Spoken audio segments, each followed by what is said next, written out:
Voice of America کے Washington studios میں آپ سب کو خوش آمدید. آپ دیکھ رہے ہیں پروگرام ویو 360 اور میں ہوں اسد اللہ خالد. آج خواتین کا عالمی دن ہے اور اقوام متحدہ کی طرف سے اس سال کی theme investing in women accelerate progress, یعنی خواتین میں سرمایہ کاری کے ذریعے ترقی کو تیز کیا جا سکتا ہے. ورلڈ اکنامک فورم کی گلوبل جینڈر گیپ رپورٹ 2023 کے مطابق دنیا کے کسی بھی ملک میں ابھی تک صنفی برابری کا ہدف حاصل نہیں کیا جا سکا. پاکستان میں 49% سے زیادہ آبادی خواتین کی ہے اور 2023 کی جینڈر گیپ کی عالمی رینکنگ میں 146 ممالک میں سے پاکستان کا 142واں نمبر تھا. پاکستان کے لیے 2006 سے اب تک یہ سب سے بہترین رینکنگ ہے، جو کہ مختلف شعبوں میں آنے والے صنفی فرق میں کمی کی عکاس ہے. لیکن اس کے ساتھ ہی یہ فیکٹ کہ پاکستان جینڈر گیپ میں نہ صرف خطے بلکہ دنیا میں بھی سب سے نیچے کے ملکوں میں شامل ہے. یہ ظاہر کرتا ہے کہ دوسرے ممالک میں جینڈر گیپ جس رفتار سے کم ہو رہا ہے، پاکستان اس میں بہت پیچھے ہے. ورلڈ بینک کے اعداد و شمار کے مطابق 75% پاکستانی خواتین باقاعدہ ورک فورس کا حصہ نہیں ہیں. تو دنیا بھر میں اور خاص طور پر پاکستان میں آج بھی خواتین زندگی کے شعبوں میں پیچھے کیوں ہیں؟ آج کے پروگرام میں ہم جائزہ لیں گے کہ کون سے ایسے عوامل ہیں جو خواتین کی ترقی میں رکاوٹ بنتے ہیں. ساتھ ہی کچھ کامیاب خواتین کی کہانیاں بھی شامل کریں گے جنہوں نے بہت سے چیلنجز کا ذاتی طور پر سامنا کیا. امتیازی سلوک کا سامنا تو مردوں اور عورتوں دونوں کو ہی کرنا پڑتا ہے، لیکن کچھ مخصوص امتیازی رویوں کا نشانہ صرف عورتوں کو بنایا جاتا ہے. فائزہ بخاری نے اپنے بلاگ میں خواتین کے خلاف تنگ نظر نظریات اور کچھ فرسودہ خیالات کا جائزہ لیا ہے. آج کے اس جدید دور میں جہاں مصنوعی ذہانت کی باتیں ہو رہی ہیں، روبوٹس کا استعمال عام ہونے لگا ہے اور کئی ملک چاند پر دوبارہ پہنچنے کی کوشش کر رہے ہیں، کیا یہ بات عجیب نہیں لگتی کہ اب بھی خواتین کو ایسی روایات اور امتیازی رویوں کا سامنا کرنا پڑتا ہے جو انہیں آگے بڑھنے سے روکتے ہیں؟ صرف ترقی پذیر ملکوں میں ہی نہیں بلکہ یہاں امریکہ جیسے ترقی یافتہ ملکوں میں بھی، جیسے پیریڈ شیمنگ یعنی ماہواری کے دوران خواتین کے ساتھ امتیازی سلوک کرنا. مثال کے طور پر کئی کلچرز میں آج بھی ماہواری کے دوران خواتین کو عجیب رویوں اور روایات کا سامنا کرنا پڑتا ہے. ان میں سے کچھ تو انتہائی نوعیت کی ہیں، جیسے نیپال کے کچھ مغربی دیہی علاقوں کی ہندو کمیونٹیز میں آج بھی ایک فرسودہ رسم چاو پدی جاری ہے، یعنی پیریڈز کے دوران میں یا بچے کی پیدائش کے فوراً بعد عورتوں کو غلیظ سمجھا جاتا ہے اور انہیں گھروں سے نکال کر جانوروں کے باڑے یا چھوٹی سی جھونپڑی میں بھیج دیا جاتا ہے، کیونکہ وہاں مذہبی عقیدہ یہ ہے کہ پیریڈز قدرتی عمل نہیں ہے بلکہ ایک سزا ہے. بنیادی ضرورتوں سے آری ان تنگ و تاریک غیر محفوظ جھونپڑیوں میں رہنے والی کئی عورتیں اور بچے مر رہے ہیں. حالانکہ 2005 میں نیپال کی سپریم کورٹ نے چاو پدی کو غیر قانونی قرار دیا تھا، لیکن ابھی تک اس کا مکمل خاتمہ نہیں ہو سکا. بہت سے معاشروں میں عورتوں کو ان کے اپنے جسم سے متعلق بنیادی حقوق حاصل نہیں ہیں، جیسے کئی ملکوں میں خاندانی منصوبہ بندی کے فیصلے میں ان کو شامل نہیں کیا جاتا یا انہیں مرد کی اجازت درکار ہوتی ہے. اس کے علاوہ کم عمری کی یا زبردستی کی شادیاں یا پھر جائیداد سے محروم کرنے کے لیے شادی ہی نہ ہونے دینا. جاب کرنے کی بات کی جائے تو کئی ملکوں میں اب تک ایسے قوانین موجود ہیں جو عورت کو ایسے پروفیشنز میں آنے سے روکتے ہیں جو ان کے لیے خطرناک تصور کیے جاتے ہیں، جیسے گلاس پالش کرنا، کان کنی، بسیں یا ٹرک چلانا اور مختلف طرح کے اوزار کا استعمال وغیرہ. لیکن کام کے حوالے سے عورتوں کو ایک اور طرح کے امتیازی سلوک کا بھی سامنا کرنا پڑتا ہے، یعنی وہ کام تو مردوں کے برابر کرتی ہیں گھنٹوں اور محنت دونوں کے اعتبار سے، لیکن انہیں تنخواہ کم ملتی ہے. یہ مسئلہ امریکہ میں بھی ہے. یہاں مرد کے $100 کے مقابلے میں عورت $82 کماتی ہے. میں ایج بائس پر بھی بات کرنا چاہوں گی، یعنی کسی کو اس کی عمر کی وجہ سے امتیازی سلوک کا نشانہ بنانا. یہ سلوک خاص طور سے خواتین کے ساتھ پاکستان سمیت کئی ملکوں میں عام نظر آتا ہے.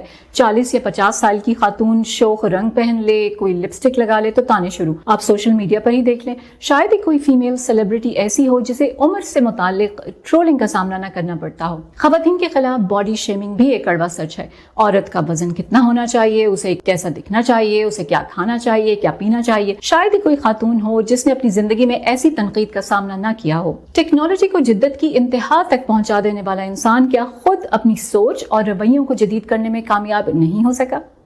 ویسے بائی دا وے کہ آپ جانتے ہیں کہ 19 نومبر کو مردوں کا عالمی دن منایا جاتا ہے. چلے خواتین کے عالمی دن پر مردوں کے مسائل کا ذکر بھی کرتے ہیں تاکہ کسی کو یہ شکایت نہ رہے کہ ہم صنفی امتیاز برت رہے ہیں. آپ مجھے بتائیے کہ مردوں کو کس طرح کے امتیازی سلوک کا سامنا کرنا پڑتا ہے اور اس معاشرے سے آپ کو کیا شکایتیں ہیں؟ یہ شکایتیں آپ ہمیں لکھ سکتے ہیں ہمارے سوشل میڈیا پلیٹ فارمز پر، آپ کمنٹس کے فارم میں اور اپنے فیڈ بیک کے فارم میں پہنچا سکتے ہیں.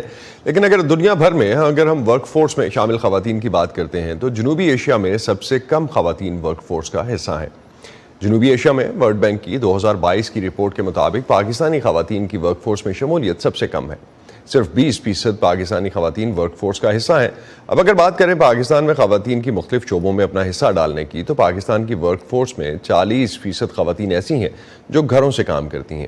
اور اگر پروفیشنل فیلڈز میں خواتین کی بات کریں تو ڈاکٹرز بننے والی صرف 65% خواتین ڈاکٹرز ہی کام کر پا رہی ہیں.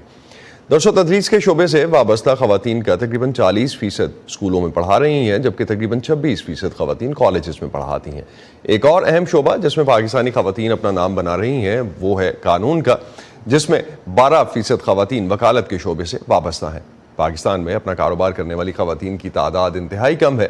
گیلپ پاکستان کے مطابق صرف 1% خواتین اپنا کاروبار کر رہی ہیں.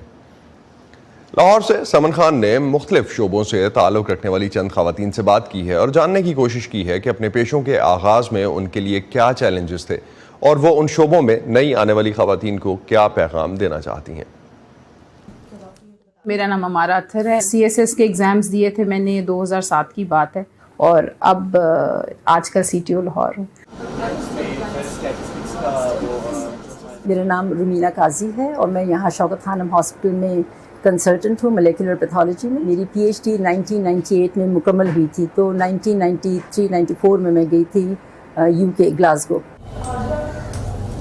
میرا نام آمنہ خان ہے. میں شوکت خانم میموریل کینسر ہاسپٹل میں سرجیکل آنکالوجی ڈپارٹمنٹ میں ایز اے کنسلٹنٹ کام کرتی ہوں. میری مینلی انیشل ٹریننگ، ساری شروع کی ٹریننگ نیو یارک میں ہوئی ہے، اور پھر اسپیشلائزیشن کے لیے میں یونیورسٹی آف مشیگن این آربر میں نے اپنی فیلوشپ کمپلیٹ کی. میرا نام رشتہ لودھی ہے. میرا پیشہ جو ہے وکالت ہے. ایڈوکیٹ ہائی کورٹ ہوں اور اس کے ساتھ ساتھ ممبر پنجاب بار کونسل بھی ہوں. اور ابھی ریسنٹلی یہ جو الیکشنز ہوئے ہیں اس میں ویمن کی ریزرو سیٹ پہ PMLN سے میں MPA بھی جو ہے وہ سلیکٹ ہوئی ہوں. میرا نام شاہدہ نذیر ہے. میں اس وقت ڈپٹی رجسٹرار ایگزامینیشن برانچ میں پوسٹڈ ہوں university of engineering and technology Lahore میں. 1975-76 میں ہماری لیڈی کانسٹیبلس کے بیچز آ چکے تھے، جس کا مطلب ہے اس وقت نیڈ بیسس پہ تھوڑی سی خواتین کو یہ چانس دیا گیا کہ وہ پولیس میں آئیں.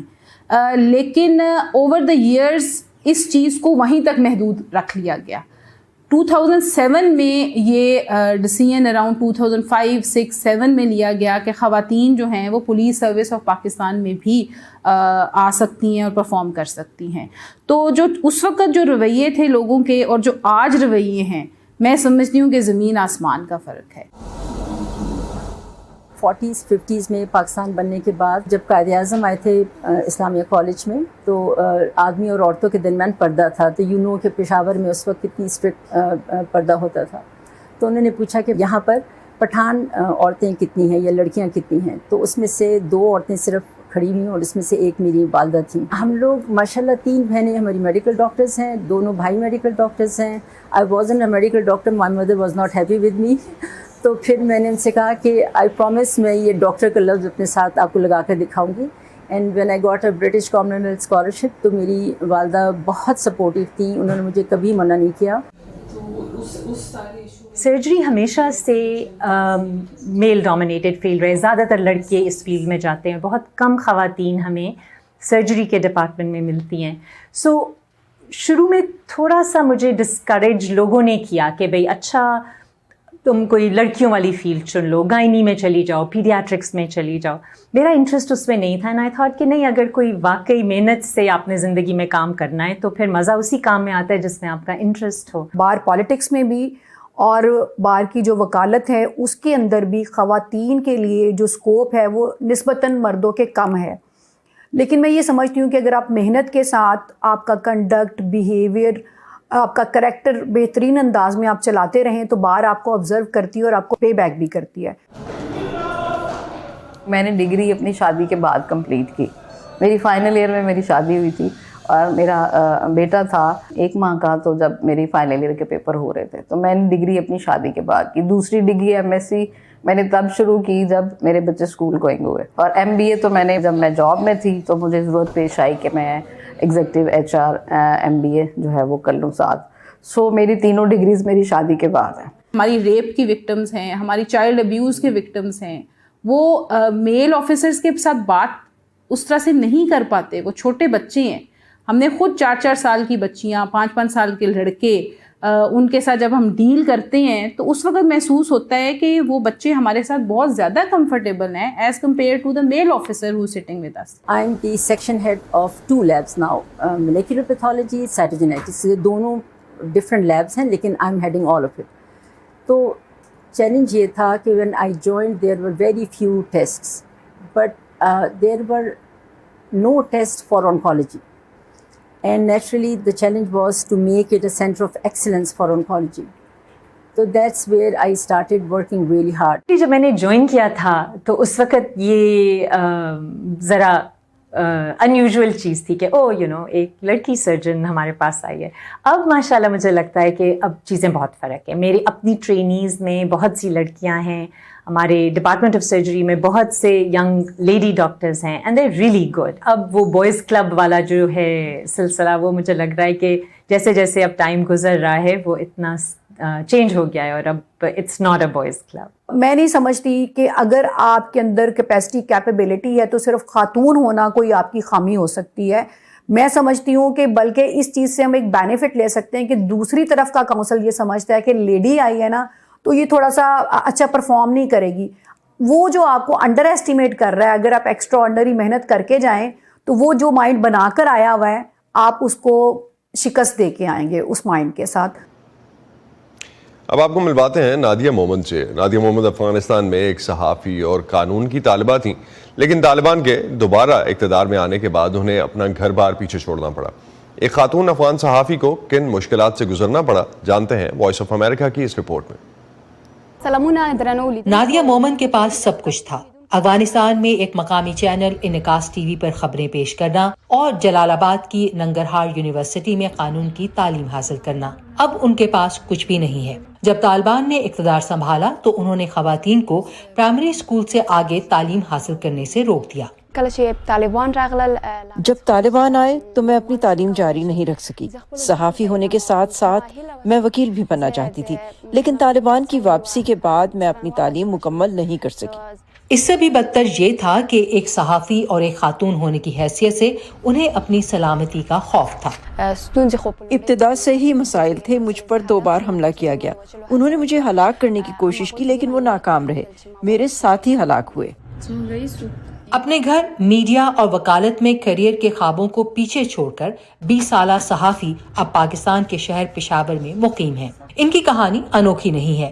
طالبان کی واپسی کے بعد سے اب تک ہزاروں صحافی اپنی ملازمتوں سے ہاتھ دھو بیٹھے ہیں. صحافیوں کی عالمی تنظیم رپورٹرز وداؤٹ بارڈرز کے مطابق 80% سے زائد خواتین صحافی اس پیشے کو چھوڑ چکی ہیں. ایران, افغانستان اور ان جیسے دوسرے معاشروں میں جہاں خواتین کو عوامی مقامات پر جانے کی وجہ سے نشانہ بنایا جاتا ہے, جہاں ان کے حقوق کو خاص طور پر خطرہ ہے, ہم دیکھ رہے ہیں کہ وہ نیوز انڈسٹری کا حصہ بننے کے قابل نہیں ہیں.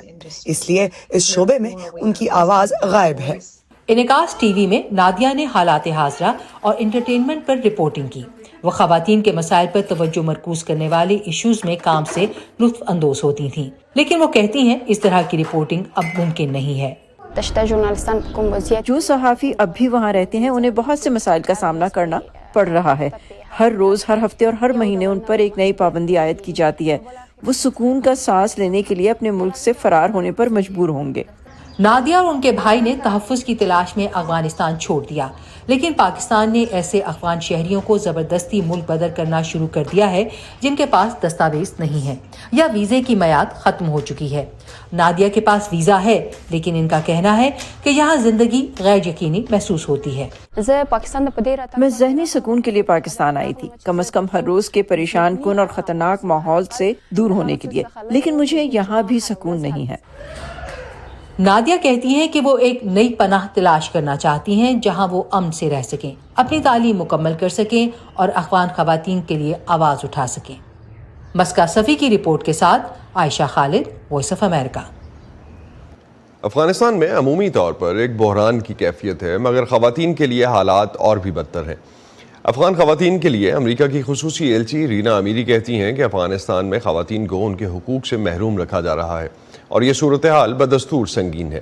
ان کا کہنا ہے کہ ان خواتین کو توجہ کی ضرورت ہے اور عالمی برادری کو انہیں اپنی ترجیحات میں شامل کرنا چاہیے۔ وائس آف امریکہ نے رینا امیری سے افغان خواتین کو درپیش چیلنجز کے بارے میں بات کی۔ It is unprecedented and unparalleled. اس کی مثال نہیں ملتی جس منظم طریقے سے افغان خواتین پر پابندیاں عائد کی جا رہی ہیں، ان کے حقوق انہیں نہیں دیے جا رہے اور انہیں شدید نتائج کا سامنا ہے۔ یہ ایک سنگین صورتحال ہے۔ بدقسمتی سے افغان خواتین نے جس معاملے کو واضح کیا ہے، جس کا میرے خیال میں ہمیں واقعی جائزہ لینے کی ضرورت ہے، وہ یہ ہے کہ جب بین الاقوامی برادری کے اراکین یا افغان کہتے ہیں کہ امن و امان کی صورتحال بہتر ہو گئی ہے، تو وہ ہماری 50% خواتین کو شامل نہیں کرتے جو گھر سے باہر نکلتے وقت اپنے آپ کو غیر محفوظ محسوس کرتی ہیں، اور اس کے ساتھ ہی وہ گھر میں بھی غیر محفوظ محسوس کرتی ہیں کیونکہ انہیں گھریلو تشدد کے بڑھتے ہوئے واقعات اور خطرے کا سامنا ہے۔ افغان خواتین اور لڑکیوں کے لیے مجموعی طور پر صورتحال غیر معمولی طور پر مشکل ہو گئی ہے۔ یہ ایک ایسا معاملہ ہے جس کی طرف ہم توجہ مبذول کرا رہے ہیں اور اپنے شراکت داروں اور افغان خواتین سے جاننے کی کوشش کر رہے ہیں کہ ہم کس قسم کے مخصوص اقدامات کی حمایت کر سکتے ہیں۔ میں سمجھتی ہوں کہ یہ اہم ہے کہ فی الوقت جو ہم دیکھ رہے ہیں یہ ایک عالمی مسئلہ ہے جس پر عالمی توجہ ہے اور اسے افغانستان کے ساتھ کام کرنے والے ہر ملک میں ترجیح کے طور پر تسلیم کیا جاتا ہے۔ گزشتہ سال جب سلامتی کونسل نے خواتین اور لڑکیوں کی صورتحال پر ایک قرارداد منظور کی تو 70 سے زائد ممالک نے اس قرارداد پر دستخط کیے، یہ باور کراتے ہوئے کہ خواتین اور لڑکیوں کی صورتحال، ان کی تعلیم اور روزگار تک رسائی نہ ہونا، معاشرے میں ان کی شرکت نہ ہونا، یہ ایسے معاملات ہیں جن کا عالمی برادری سمجھتی ہے کہ کوئی دفاع نہیں۔ اور جس چیز سے مجھے خاص طور پر خوشی ہوئی وہ یہ کہ جن ممالک نے اس پر دستخط کیے ان میں سے 1/3 سے زیادہ مسلمان اکثریت والے ممالک تھے۔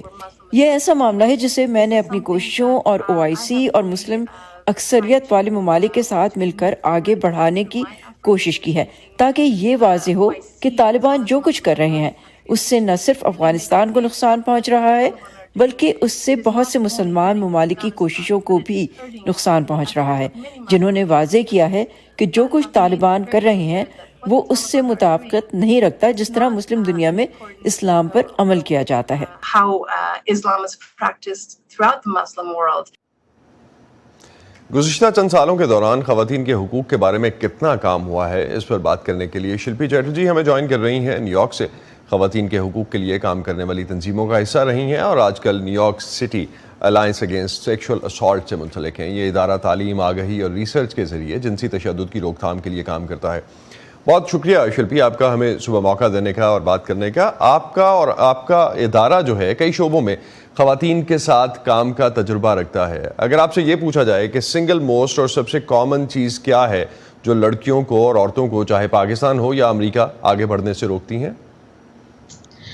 آئی تھنک جو سب سے بڑی چیلنج جو ہم فیس کرتے ہیں وہ سوسائٹی کے لیول پہ بھی کرتے ہیں اور گھر کے لیول پہ بھی جو کرتے ہیں اور ایک بڑے بیسک لیول پہ کرتے ہیں وہ ہے جینڈر اسٹیریوٹائپ یا جینڈر رولز یا پیٹریارکی۔ جس طریقے سے کلچر ہے، جس طریقے سے ہم ایک وومن کو ہم لوگوں کلچر میں یا سوسائٹی میں جس جو اس کی ایکسپیکٹیشنز ہیں اور جس طریقے سے اس کو ایک اوپن اور لبرل لائف سے پریونٹ کیا جاتا ہے، I think that is the main problem, because ایک دم چھوٹے سے ایک جینڈر رولس میں ایک باکس میں ڈال دیا جاتا ہے اور اس کے بعد لاز اگر ہے بھی رائٹ، کیونکہ لاز تو ٹھیک ہے، پالیسیز تو ٹھیک ہے، پر واٹ میٹرس اس کی گھر پہ کس طریقے سے اس کو ٹریٹ کیا جا رہا ہے، اس بچی کو کس طریقے سے ٹریٹ کیا جا رہا ہے، کیونکہ وہی بچی بعد میں ہو کے جب بڑے ہوتے ہیں تو پھر they are the ones who are probably making decisions, and sometimes those decisions are influenced by what they have been through, right? So I think جو culture ایک very basic level پہ جو patriarchy ہے, جو gender biases ہیں, اس کی وجہ سے ہی mostly ہم gender based violence دیکھتے ہیں. تو آپ سمجھتی ہیں کہ گھر پہ جو لڑکیاں فیس کرتی ہیں یا جو وہ دیکھتی ہیں وہی آگے جا کے امپلیمنٹ بھی ہوتا ہے اور اسی کی وجہ سے سب سے زیادہ مسائل ہیں. تو کیا بدلا ہے گزشتہ ایک سال میں اگر ہم خواتین کے حقوق یا انہیں بااختیار بنانے کے بارے میں بات کرتے ہیں تو؟ پچھلے ایک سال میں جو میری آرگنائزیشن نے ایک بڑا کام کیا ہے وہ ہے ایک اڈلٹ سروائیورس ایکٹ, اور اس کے بارے میں یہ بتاتی ہوں کہ نیو یارک میں اسٹیٹیوٹ آف لمیٹیشن جب ختم ہو جاتی ہے اور اگر کسی کے ساتھ کوئی حادثہ ہوا ہے, سیکشول وائلنس ہوا ہے, تو اس کے بعد وہ کیس نہیں فائل کر سکتے تھے, رائٹ. لیکن 2022 میں ایک اڈلٹ سروائیورس ایکٹ پاس ہوا جس میں اگر وہ اسٹیٹیوٹ آف لمیٹیشن ختم ہو گیا ہے اس کے بعد بھی آپ کیس فائل کر سکتے ہیں. اور آئی تھنک یہ بہت امپورٹنٹ ہے کیونکہ جب کسی کے ساتھ وائلنس ہوتا ہے, سیکشل اسالٹ ہوتا ہے, تو it takes a long time just to process it, اور پھر وہ ہیلنگ کا پروسیس اسٹارٹ کریں یا وہ کیس فائل کریں, اور اس میں سے کسی ایک چیز کو زیادہ امپورٹنس دینا is not fair. So people should be allowed to take that time to decide when they are ready. So یہ اڈلٹ سروائیورس ایکٹ جو پاس ہوا تھا, I think that is a huge step in the right direction.